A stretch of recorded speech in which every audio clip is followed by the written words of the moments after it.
Good morning, dear students. This is the seventh video of Economics, Chapter 3. Chapter name is Poverty as a Challenge, and this video is for the student of Standard 9. Students, in our previous videos, we discussed about the causes and the effects of poverty. Here, we will try to understand that how to end the poverty. So, this is the first in that series of how to end the poverty. In this series we will just discuss about the poverty alleviation program run by the government, as well as what people should do, how the society can just eradicate the poverty. All we will discuss in this series only. So this is the first one from that series, where we will discuss the golden goals to end the poverty. You can see this miserable condition of the students, of the children who can become active students in the school. So this is the condition of a poor family. One statement is written over here: 8 million people die each year because they are too poor to stay alive. A productive plan on how we can save them. So this is very much important for us to understand that these data are not the fake data. This is produced by the UNDP. Some of the golden goals we have to start from, that what are the golden goals by which we can end the poverty, to eradicate extreme hunger and poverty. First of all, as you have seen in the previous slide, that what was mentioned over there, that many people are not able to just be alive, okay, because they cannot just sustain, they cannot just manage their basic needs, okay, and many people just die because of hunger, and in poverty only they just die. So this is the first goal, that to eradicate extreme hunger and poverty. Government should visit, either government should visit or the NGO should visit, or local people also can just visit in those areas where poor people are more in number and their condition are so miserable. To achieve universal primary education, this is under RTE, right to education. So we need to check that whether the universal primary education is implemented in these areas or not.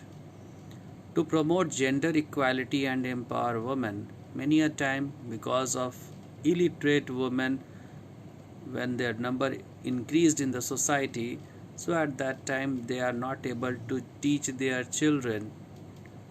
So, and this is the sign of the stereotype and the prejudices. To reduce child mortality, many where girls infanticide is in practice, many where people are just getting killed, they are killing their children, okay, or mortality rate is high because of low medical aid. So these we must check. To improve maternal health, okay, mother health is very much important, and that is very much important for the child as well as the mother. To combat HIV, AIDS, malaria and other diseases, because many people who are poor, and if they suffer from the disease of such type, deadly disease, so they can just not get the cure easily, they cannot just get the immune system, they are just suffer from the malnutrition also. So this is important to just give them the safety of all these. To ensure environmental sustainability, environmental sustainability is also very important, because many where you will see that people are clearing down the forest because of the developmental process, and during this developmental process the sustainability, environmental sustainability somehow just lost. So that's why many people has to migrate from their local inhabitant. So this also we have to check.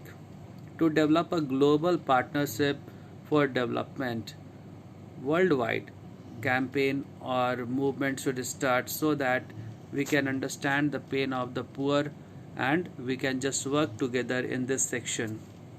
Here in this slide I will show you, here in this video especially I will show you some slide which will let you understand that what is the condition of the poor in our country, not in our country only, in other countries also. So one by one you can see. First is mentioned the status update of the world. So nowadays people are just engaging in the small work. They are just doing the work at their home only, and somehow they are trying to manage, somehow they are trying to develop. Why is this difference? We know better. Okay, this is the sign. The first one is the sign of the poverty, and second you can see, so where this gap will just go in future, that gap will remain there also in future. When people had not given the education to the child in his early age, so obviously this gap will remain there in the future also. The students, the children who are getting education, better education, so they will do better in their life. Next you can see the health is the key. The health is the key. Health is also very important, students. Without health no wealth is there, and without health a person cannot just act productively. So health is very much important. Government should look after in this sector, health sector. Employment is the weapon. That is very much true, students, because with the help of employment people can understand the government, and people can just, when they start earning, they can just access to many technologies, and the technology can just let them enhance their life. So this way you can understand that how much important employment is for the people, and how it can just act as a weapon for them, because they can use this weapon for the development process. Education is the real power. With the help of education you can see that these women, those who are interested in getting education, they are also getting educated. They are just getting education by the other women who are educated. In schools, students enrollment is also very much compulsory, so that they can get the education and understand the importance of it, and they can just achieve the goal which they have set. Last but not the least, that is the smart village. A smart village requires that many facilities it requires. First, it means the whole system should be just linked with the internet and telecommunication. You can see here in the slide once more, telemedicine, health service, public health products, okay, skill training, civic education and libraries, children's school enrollment, education. So if we just imagine the smart village, in a smart village all such type of facilities must be available. So lastly we come to the conclusion that health, education and people concerned towards the education, these are very much important or essential thing for the development of the human being, as well as to eradicate the poverty. We should focus the goals of the poverty, that how to just eradicate the poverty, and what can be the golden rules, okay, to eradicate the poverty. So this is the end of the video, students. Thank you very much. Thank you for